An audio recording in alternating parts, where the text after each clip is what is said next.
آج کی ویڈیو میں ہم ایک ایسے واقعے پر روشنی ڈال رہے ہیں جو اگر وقت پر روکا نہ جاتا تو اسلام کی تاریخ میں سب سے بڑا سانحہ ہو سکتا تھا۔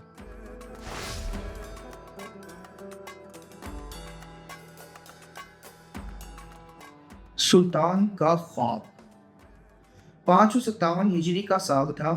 شام اور مصر کے سلطان نور الدین زنگی تہجد کے بعد سوئے۔ رات کو انہیں ایک ایسا خواب آیا جو کسی عام شخص کو نہیں آتا۔ رسول اللہ صلی اللہ علیہ وآلہ وسلم خواب میں آئے اور دو عجیب سے چہروں کی طرف اشارہ کیا، رنگ ہلکا سرخ، اور کہا، ان دونوں سے مجھے بچاؤ۔ Save me from these two people۔ سلطان گھبرا کر اٹھ گئے۔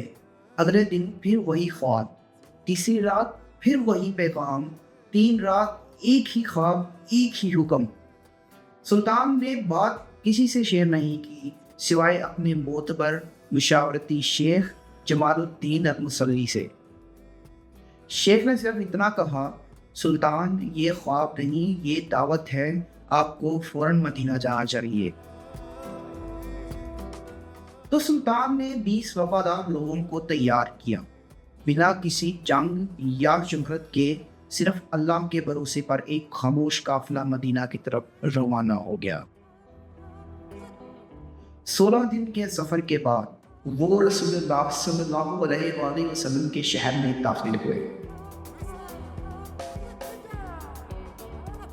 سلطان نے اپنے ارادے کو چھپایا، ایک دعوت رکھی، خیرات بانٹی، ہر شخص کو بلایا، ہر چہرہ دیکھا، لیکن جو چہرے خواب میں تھے ان کا نام و نشان تک نہیں ملا۔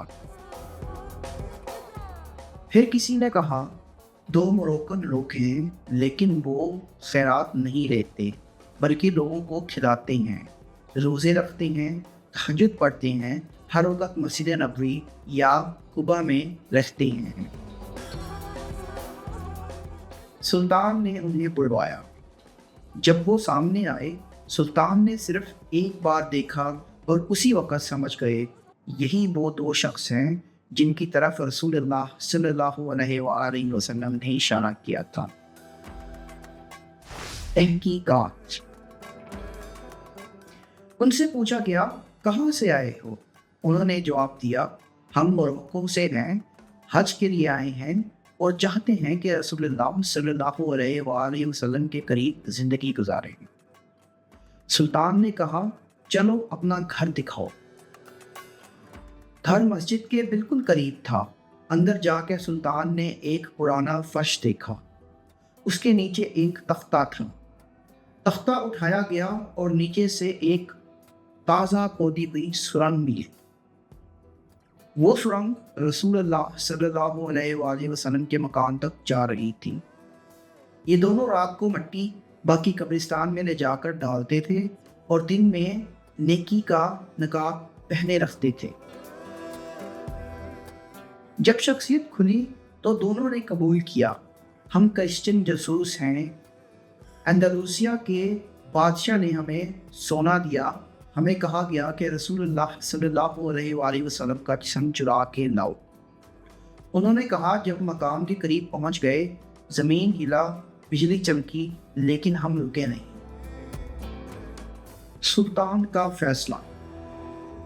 سلطان کا چہرہ غصے اور تپ سے بھر گیا۔ انہوں نے فوراً حکم دیا، ان دونوں کو سزا دی جائے۔ پھر انہوں نے مدینہ کے اندر سب سے بڑی حفاظت کا بندوبست کیا۔ مقام مقدس کے چاروں طرف گہری کھدائی کی گئی اور مولڈن لیڈ ڈال دیا گیا۔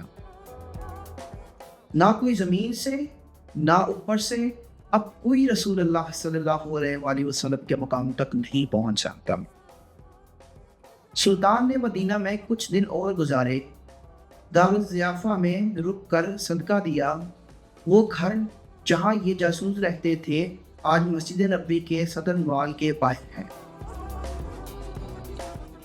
یہ صرف ایک سازش کی کہانی نہیں، یہ اللہ کا انتظام تھا۔ یہ ایک ایسے حکمران کی مثال ہے جس کو صرف اللہ پر یقین تھا اور جسے رسول اللہ صلی اللہ علیہ وآلہ وسلم کا مقام کی حفاظت کے لیے چنا گیا تھا۔ سلطان نور الدین زنکی کا نام آج بھی اس لیے زندہ ہے کیونکہ انہوں نے صرف حکومت نہیں کی، انہوں نے محبت کا ثبوت دیا۔ آج جب ہم مسجد نبوی کے سامنے کھڑے ہوتے ہیں تو وہ حفاظت، وہ پردہ، وہ تحفظ اسی سلطان کے فیصلے کا نتیجہ ہے۔ رسول اللہ صلی اللہ علیہ وآلہ وسلم کی حفاظت کا ذمہ اللہ کے ہاتھ میں ہے، لیکن اللہ اپنے کام کے لیے کسی کو چنتا ضرور ہے۔ اگر آپ کو یہ کہانی دل چھو گئی ہے تو اسے دوسروں تک ضرور پہنچائیے۔